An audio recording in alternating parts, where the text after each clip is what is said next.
je continue mon adaptation. Je vais passer sur Karine, sur la question le travail interdisciplinaire que tu as conduit justement avec une collègue juriste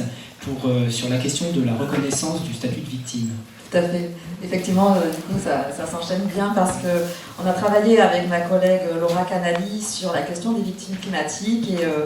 Laura a analysé un petit peu toutes les actions en justice qui ont pu être menées, notamment, alors il y a des choses assez connues, alors je les ai notées parce que du coup, c'est bien l'interdisciplinarité, mais on a ces limites disciplinaires quand même. La question c'était de savoir si l'éco-anxiété existe, est-ce qu'on peut réclamer un préjudice d'anxiété auprès de la justice. Et donc une des affaires,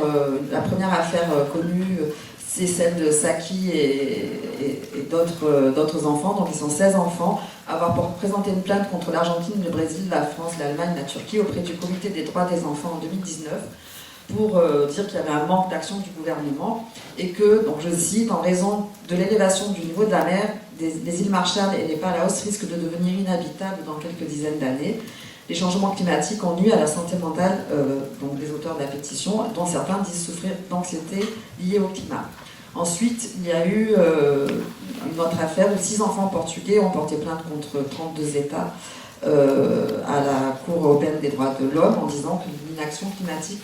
constituait une violation de la Convention et les victimes considéraient que les feux de forêt de plus en plus fréquents au Portugal, conséquence du changement climatique, les conduisaient à un état de stress et d'angoisse permanent qui constitue un traitement inhumain et dégradant. Et donc effectivement, la question c'est, est-ce que le droit, la question qu'on s'est posée en réfléchissant ensemble à ça, est-ce que le droit peut contribuer à diminuer le sentiment d'angoisse climatique? Et la question, la réponse n'est pas si simple que ça, évidemment, puisque en fait, pour qu'il y ait préjudice, il faut que le préjudice s'inscrive,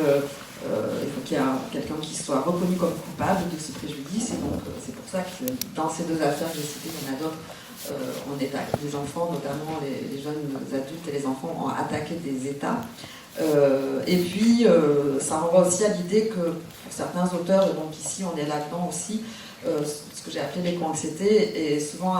associé à un stress pré-traumatique, pour faire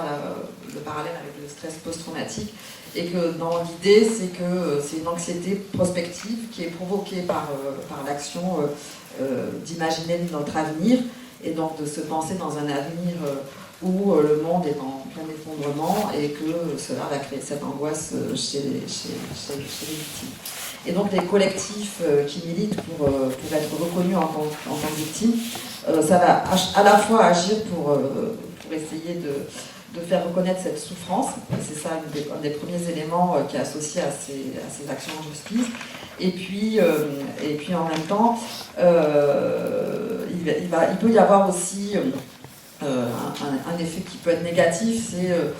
certains auteurs disent que l'éco-anxiété c'est plutôt une forme de lucidité parce que c'est plutôt simple d'être anxieux par rapport à tout ce qui est en train de se passer, notamment sur ces questions de pollution, et que finalement si ces victimes sont reconnues comme victimes, il y a peut-être un risque de pathologisation, donc c'est aussi le revers de la médaille. Mais voilà, c'est intéressant de voir qu'au-delà des actions dont vous parliez, sur le fait qu'il y ait des collectifs qui s'organisent, sur le droit international, il y a des actions dont certaines sont toujours en cours de procédure parce qu'il y a des reconnaissances qui peuvent peut-être être faites de ce préjudice d'anxiété.